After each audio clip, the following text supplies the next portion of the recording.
Whether you operate one forklift or thousands, one location or hundreds, the new My Toyota customer portal can help you optimize your operation and material handling equipment.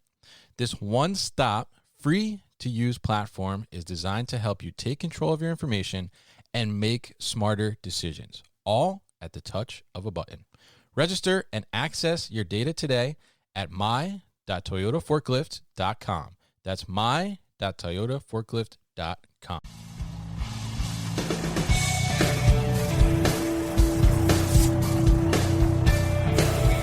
The New Warehouse Podcast, hosted by Kevin Lawton, is your source for insights and ideas from the distribution, transportation, and logistics industry. A new episode every Monday morning brings you the latest from industry experts and thought leaders. And now, here's Kevin.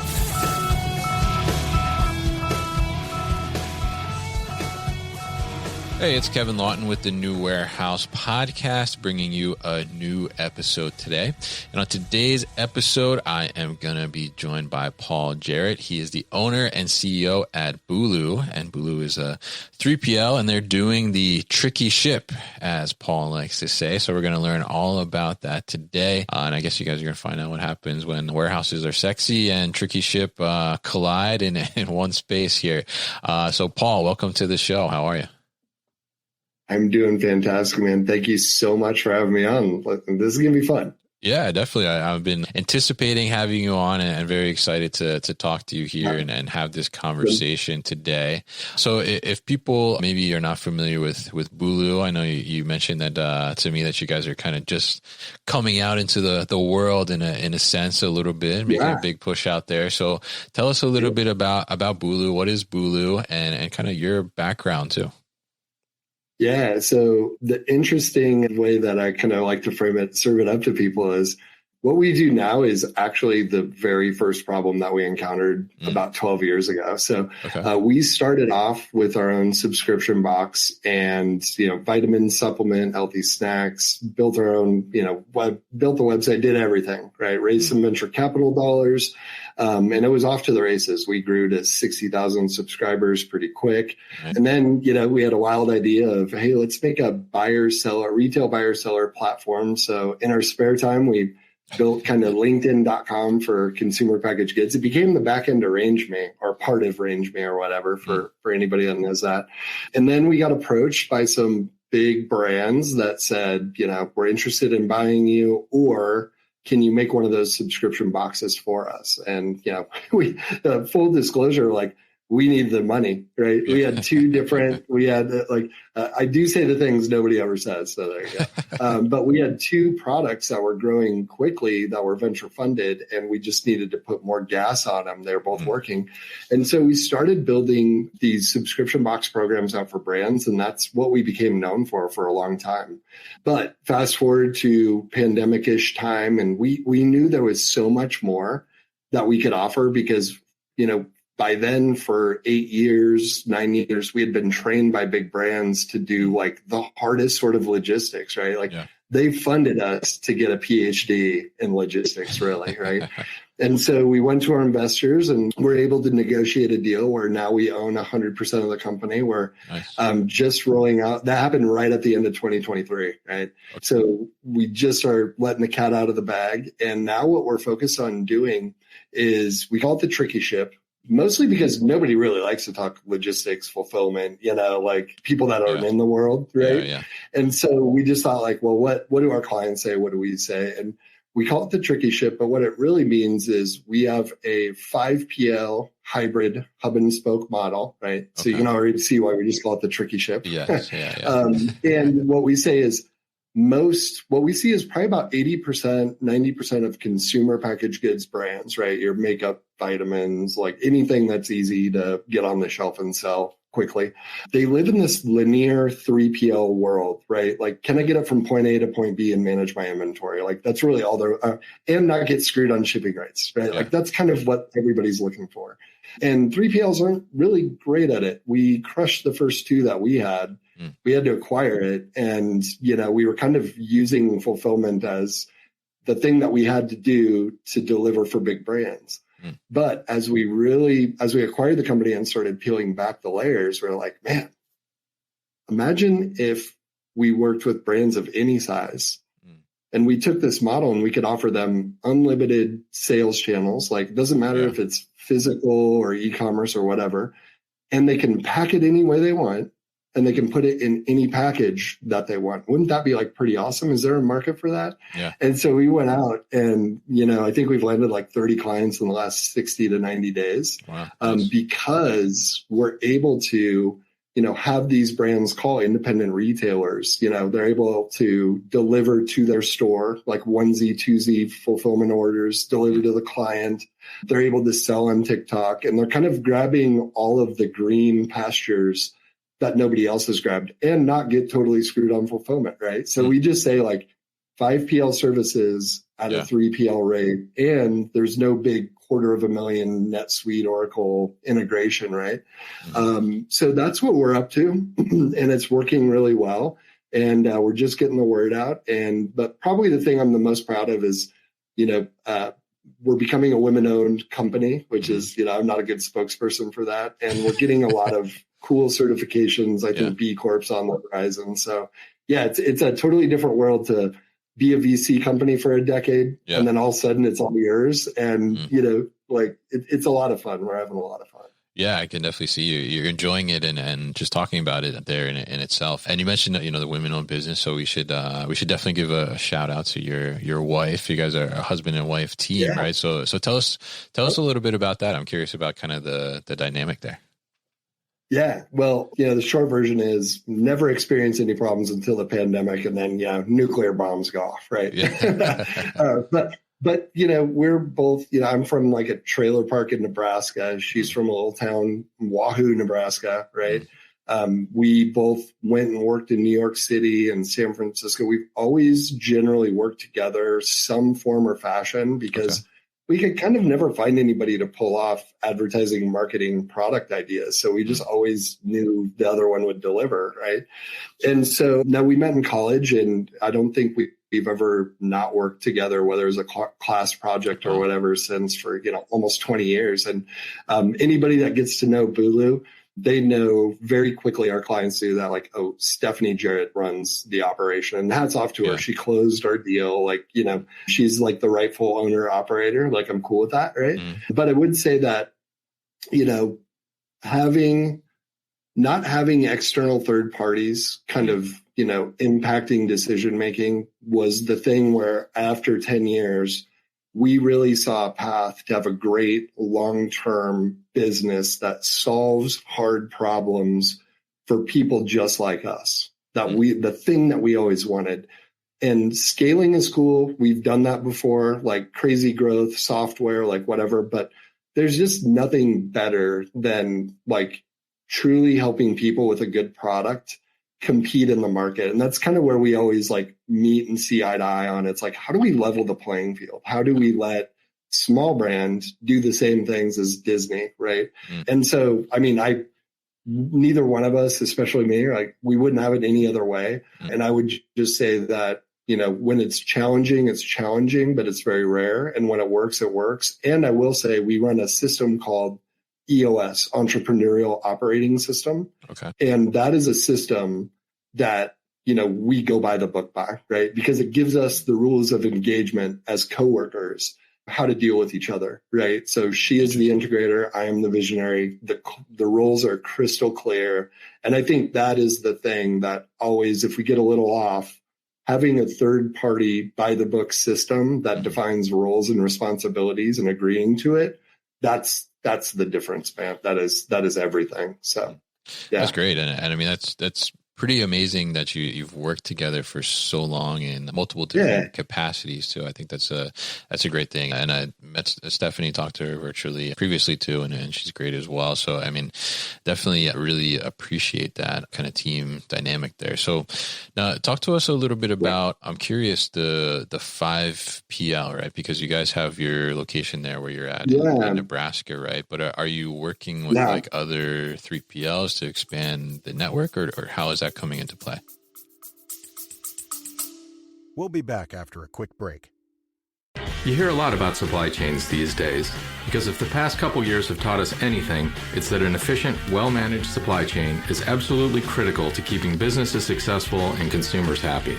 I'm Will Haywood, and I host a podcast called All Business, No Boundaries, where we talk about supply chains, how they work, what happens when they don't, and the innovations that are redefining what's possible in the world of logistics. Join me for insightful interviews with thought leaders and industry experts. We discuss how optimizing supply chains can break down the barriers that are holding businesses back. That's All Business, No Boundaries by DHL Supply Chain. Listen and subscribe wherever you get your podcasts. Yeah, so I always love, I do some logistics conferences and speaking and all of that stuff. And I invite, anybody to kind of go what is that or whatever, because the reality is we want to educate people that logistics doesn't have to be that scary. And if you say what you do, I think a lot of the confusion in the 3PL world, if they just stuck to their guns and said what they do and that's it, and they don't do anything more or less, I think the separation would be good for the industry. But what we say is, 3PL really is storing, packing, and shipping, right? That's kind of where the three comes from. And if you start to take anything before or after that and you get involved with it, then, there's such thing as an 8PL, right? Yeah. And so we will, in our system on the back end, will connect with manufacturers, with packaging, with all of those things. We'll pick up the phone. Being in Nebraska, there's a lot of manufacturing. So next door to us, there's a flour-based consumer packaged goods co-packer. And we do almost all their work coming out of there. They can formula to finish, and then they're 50 feet away, right? Yeah. And they literally just drive it right bay to bay, right? And so we do get involved with the manufacturing element. So there you get your 4. And then the 5 will come from the ability to connect with potentially other 3PLs. We're very strict on it, right? Mm-hmm.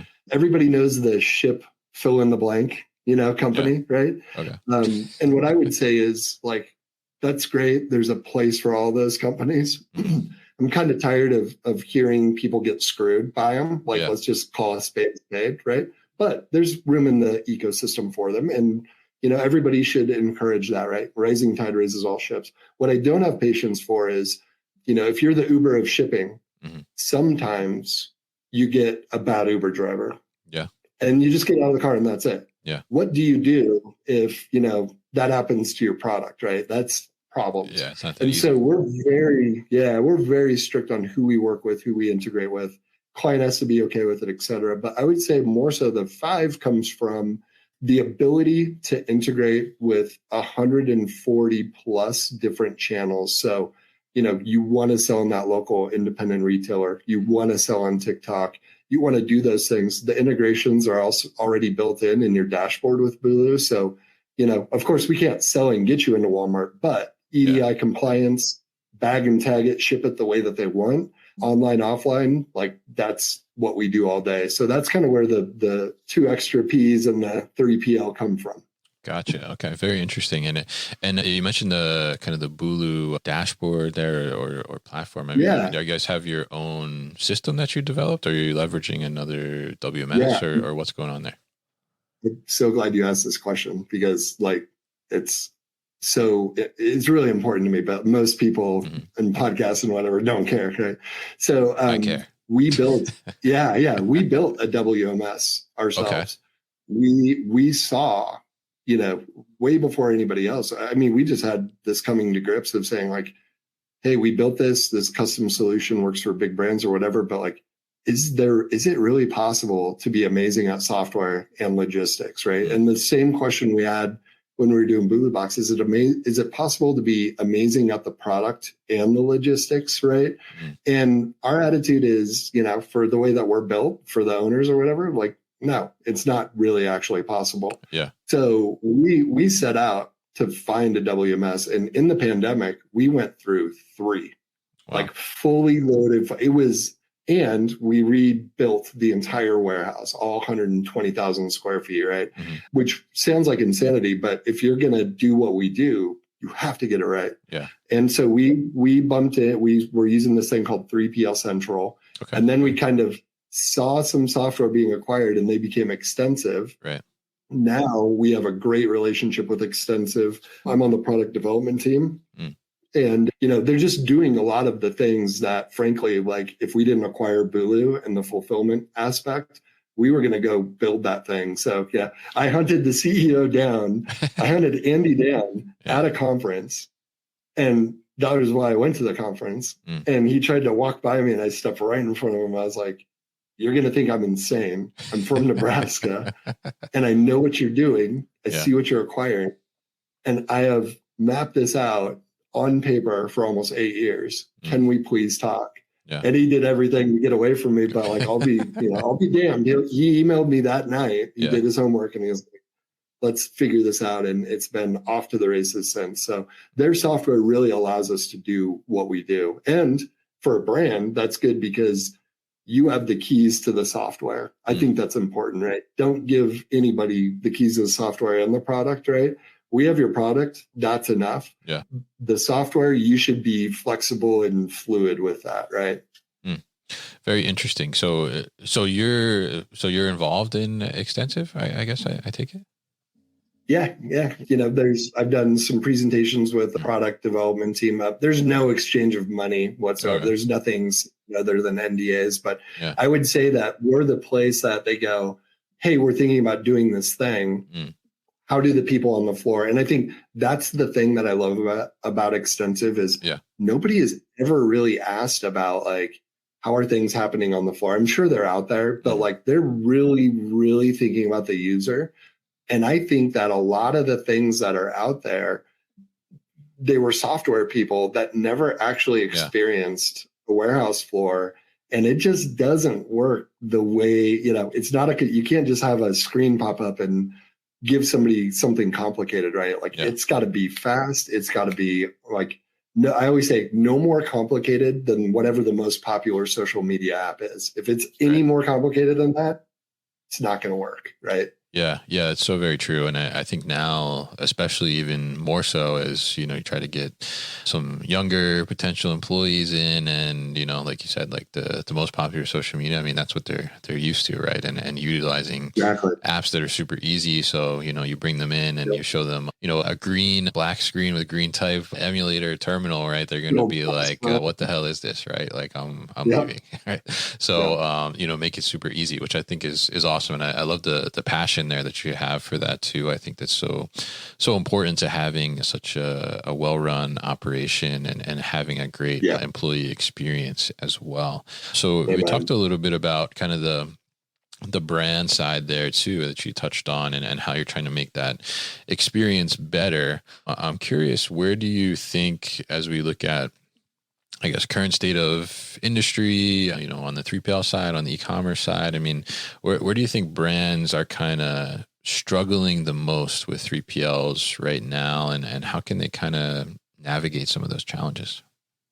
Yeah, I would say, I just want to say, like, it's one person's opinion, right? Like, I do really work hard to get out there, to get to conferences, to talk to people. Sometimes I feel like, you would be in this group, but like nobody calls and talks to other 3PLs, which I think is crazy. Like we'll work with them, and we teach even local 3PLs like how to do what we're doing. Like it's okay, right? Like there's enough work for everybody, right? Oh, yeah. But what I would say is the number one thing that I see brands they struggle with is, and I don't have a better way of saying it, is like they're intimidated by logistics.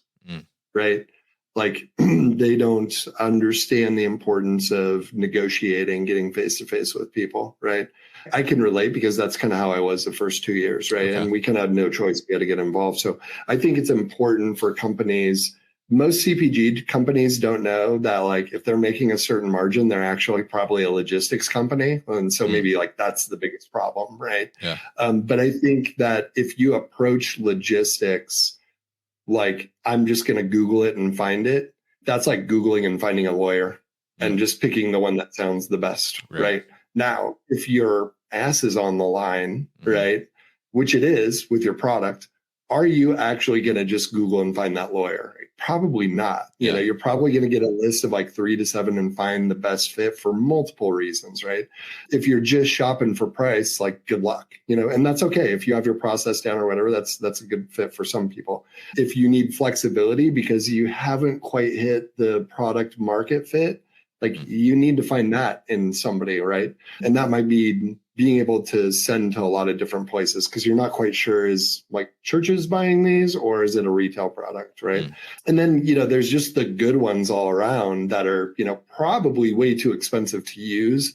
And also, if you want to change anything, it's probably going to cause issues. So I think people right now, nowadays, need to really look for like tech-enabled 3PLs, right? And they need to get on the floor. They need to go. They need to see how it works. You know, if the 3PL won't produce like the software that they're running and they say Excel or like whatever, like you just have to get eyeballs on it, right? And I think if people do that or they find the right partners, then it tends to take care of themselves. I also, even when we had our own product, I do not believe that after a couple hundred or a couple thousand or whatever, I don't think people should be doing that themselves if they own the brand. They need to be out there selling. They need to be building relationships. They need to be working on all the other things. So I think that we're in a real turning point where there's this, you know, there's the old traditional 3PLs. They're still on paper. That would scare me, right? And then there's a new version that's like just software and like that's like their world. And, you know, come hell or high water, people better follow that system and they don't. And that's kind of scary, right?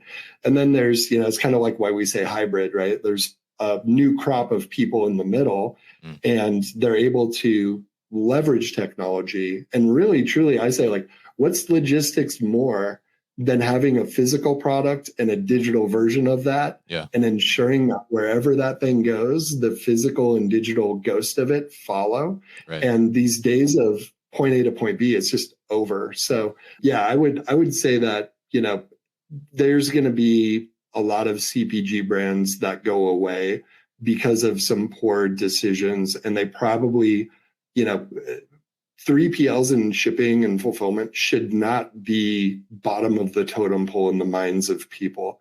It's like an offensive line. It's the foundation, right? If you don't have a strong foundation and you don't understand the shipping rates or how your 3PL or internally, how much time you're spending packing, growth can be the biggest killer of all, right? So yeah, it worries me. But also you got to remember, people that call us are usually in a really bad spot and they've tried everything and they're just, you know, in some absurd inventory issue that, you know, so we hear kind of like the most challenging cases because we like it and we like to fix it.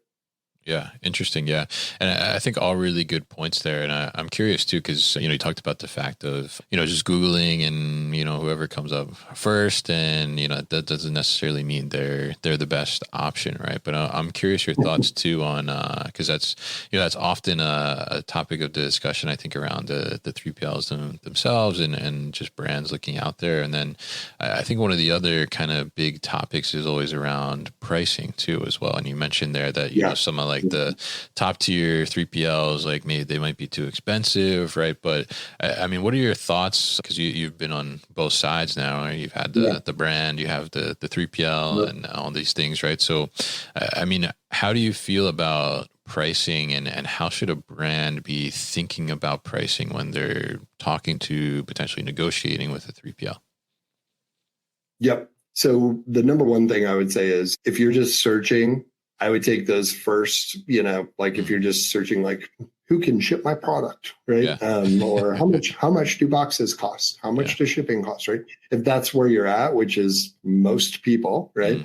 I would be really leery of anything that's showing up on the first page or two of Google, because the reality is in the pandemic, an absurd amount of investment, venture capital dollars, et cetera, went into the biggest opportunity, which was shipping and fulfilling, right? And man, I have some insights and some knowledge about what some companies are spending every month on marketing. And when there's a budget cut out to like make things quiet, right? Like make the bad reviews go away. Like it causes problems for all the traditional 3PLs that have been out there. So like there is right now we're in a phase where I think traditional 3PLs, I see it all the time. I get phone calls like they really have to rethink what they're doing, because I never actually thought there would be a day where people just Google and go with whatever is out there for, you know, shipping their product. That blows my mind in general, right? I think when it comes to the actual cost, it right away, that opening bid is like, hey, send me your rate card. Because what that tells people is like, you know what you're doing, you want to see the rates or whatever. Now, here's the tricky thing about rate cards, right? You can maneuver that rate card as a 3PL any way that you want, right? And what we saw in the pandemic was pallet space is, you know, $8 a slot or whatever. And that's not real, right? That money is just getting pushed somewhere else, right? So we don't do that because it's like mentally exhausting to lie about those things, right? Or to put your money somewhere else, right? So our rates, you know, we've lost tons of clients because our storage rate is what our storage rate is. It's based on rent and, you know, whatever space we're using, right? But what I would tell people is you're trying to get that rate card and you want to work with a company directly and have a conversation, because, you know, what those things don't have in the softwares online is a conversation that goes like, hey, you know, if I was talking to, you know, Bobby, right? Hey, Bobby, those are metal water bottles. Can we stack those pallets on top of each other? Well, why do you ask that? Well, because then you're paying for one pallet space, not two. Actually, can we do that for all 1,500 pallets, right? Those are conversations that just only can happen when you're really getting a feel for the product. Right. And what I would do is take those things and really bucket it into like storing, packing, shipping. And what you'll see is you go a little crazy trying to figure out the shipping rates, right? And I would just ask for transparent pricing. I would tell those folks, I'm going to talk to 3 to 7 other places. I'm going to bucket you into store, pack, and ship. And I'm basically going to try to figure out, you know, what your margin is, or just tell me right now and show me. Because what you're actually looking for is not the cheapest, because there's probably a catch in there somewhere. Some 3PLs will lose money on you for a year or two because they're going to make so much on the, you know, rest of the contract, right? Anybody that has a long contract, I would run the other way, right? We have 90 days. We would have shorter if we wanted to, but our lawyers won't let us. But our attitude is like, you should want to work with us, right? And when you bucket those things down and you talk to 3 to 7 places, you start to learn what questions to ask, you know, whatever. But ultimately, you want to find a 3PL that's firm and fair and that is focused on a common goal, right? And what's the common goal? Let's get more shipping labels. That helps you 3PL and that helps us brand. Now, I do want to know, if I'm the brand and I grow, what's your pricing at $500 a month versus $5,000 a month? Can you tell me that now? Can you get something down on paper that only stays the same or goes down or maybe up 10% with shipping or whatever? And so I think you can only get there by either working with somebody that you trust or doing the homework. And only through that process, you know, you're going to find the same way you find a good lawyer, good HR, good like complicated things. That's how you should view the 3PL. It truly is a foundational partner. And I feel like I'm on a bit of a mission, like enlightening people to that, because our story would have been different if we had that $2 extra on Bulu box. I mean, it would have been drastically different.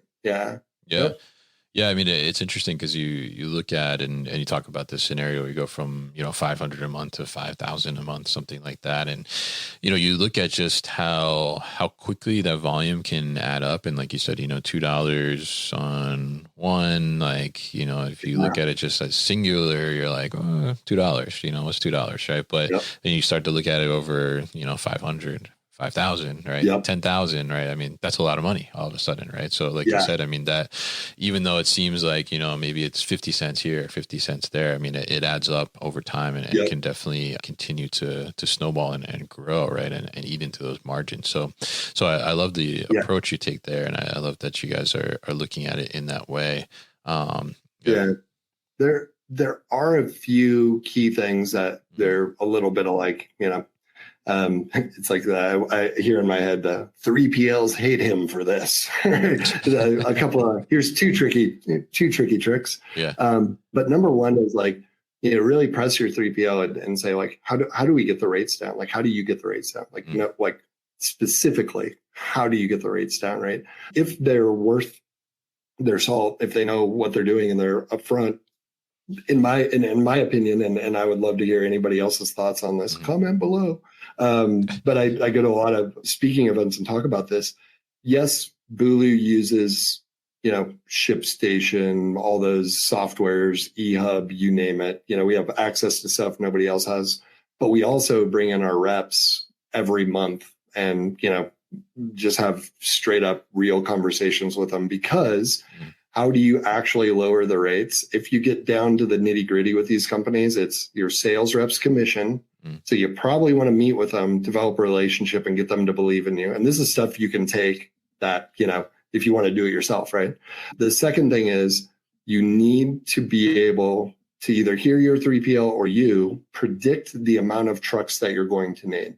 I think that's a big difference that we have, right? If FedEx, we talk to them and they're like, hey, we got 9 trucks coming, yada, yada, yada. We're like, actually, you're going to need 8 because of this, and let's do this. So those are the 2 ways to actually get your shipping rates down, like predicting what you're going to need for trucks, and also that sales reps commission. And that takes a little bit of TLC.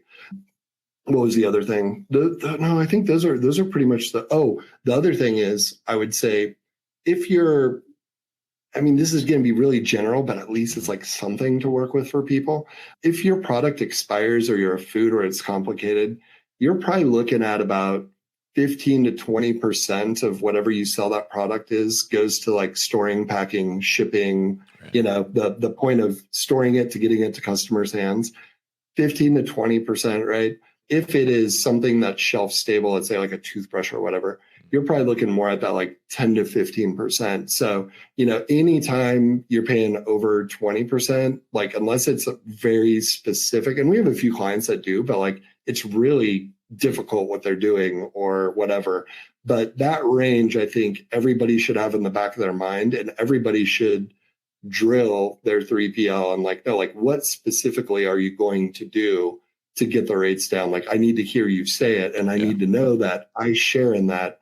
And then the last thing is, a lot of people that I work with or that I talk to, they always have this like someday when we ship more, someday when, like, guess what? It's probably already here and you don't know it, because someday is like you're shipping, you're a business, you should get discounts.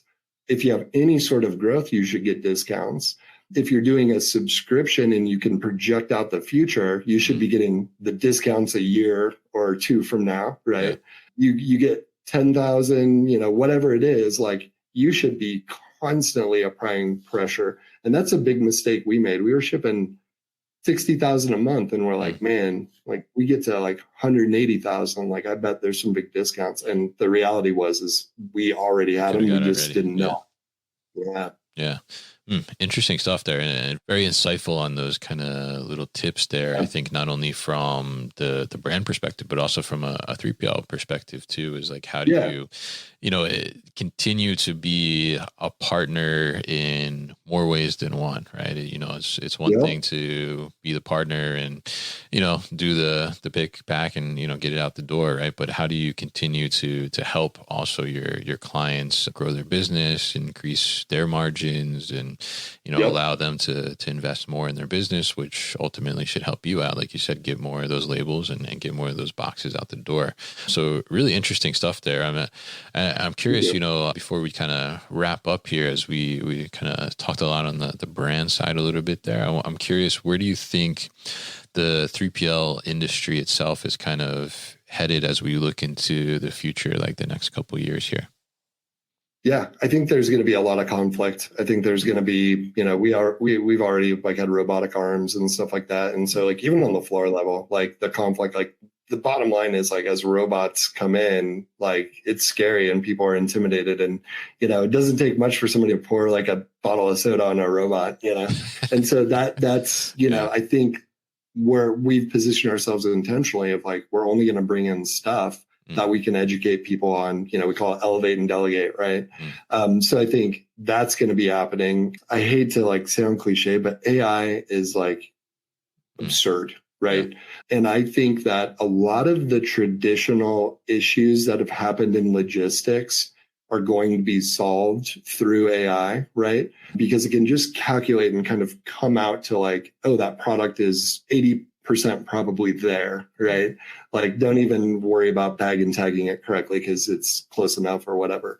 So I'm super excited. I'll tell you what, I would be terrified if I was in the software industry right now, right? Yeah. And, one of the reasons we are doing what we're doing is because we like the physical element. We love that the industry is so far behind in every manner. And I think we're going to see this just absurd leap. And even for us, using AI within our CRM, using AI to produce lists and contracts and stuff like that. I mean, we're talking we've probably avoided hiring about 5 or 6 positions, right? And so I think that if you make a super focused effort to dive into it, that's actually the wrong thing to do because you're going to be too far ahead of the industry. If you try to ignore it or fight it or talk smack about it, it's going to come back and hit you twice as hard. What can you do? Put ChatGPT as an app on your phone, tinker with it, right? Put it on your desktop. Our industry it's going to be a big deal in the media, but I think in reality, it's are you teaching your people how to use AI? Are you teaching them how to charge the robot, right? Because all of those things still require management to it. And at the end of the day, somebody or something has to pick something up and get it to where it's got to go. And there's a lot of different abilities to do that. And I will say I was around for the internet. I was around for Google, all these things. I'm about a big tech geek, as you can imagine. I got my Cybertruck and my Apple Vision on the way, right? Oh, nice. But I think what we're going to see is some cool stuff where people walk into a warehouse, they put on glasses and they can just follow what the screen says, and that opens up opportunity for a lot of people. So I think it's going to be super fun, and I think you want a company that is excited by those things, and I think actually we're going to see it first and foremost on the manufacturing side. We already have a brand that we're bringing in machinery where people do custom beauty products, and we're just hitting buttons on this machine and it prints their name on the front. And I'm like, dude, that's so cool. Who would have thunk it? And so that it all excites me. I literally get goosebumps thinking about it because it's man, what a time, right? But if your company or whoever is intimidated or they're negative towards it, oof, watch out, because it's gonna happen slow, but it will be big, massive leaps, I think, as far as cost and speed go.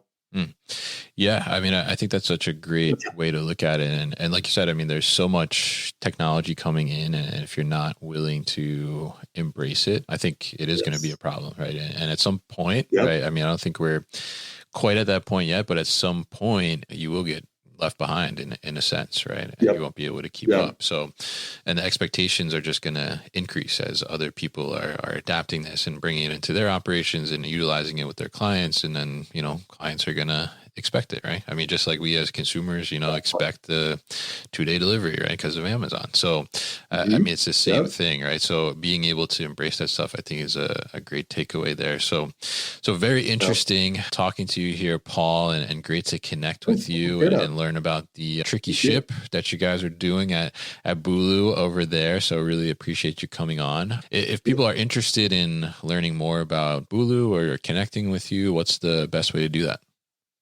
Yeah, so we got bulugroup.com. This sounds like narcissistic, whatever, but we also have pauljarrett.com. I'll tell people it's a marketing thing, right? It's almost like building a personality is weird, right? But those two are the websites. But I'll tell you, one, thank you for your time, man. Sure. Thank everybody out there for listening. I know everybody's busy, but if you made it this far and you're interested in talking to me, it's just paul@bulugroup.com is my email. Get at me and I'll do my best to get back to it. But yeah, I feel CPG and shipping and whatever, we're actually all in it together, and it's fun to make good connections in this industry. Absolutely. And I definitely appreciate that. And we will definitely put all that information at thenewwarehouse.com as well, so people can easily find it. So Paul, thank you once again for your time on the show today. You've been listening to the New Warehouse Podcast with Kevin Lawton. Subscribe and check us out online at thenewwarehouse.com.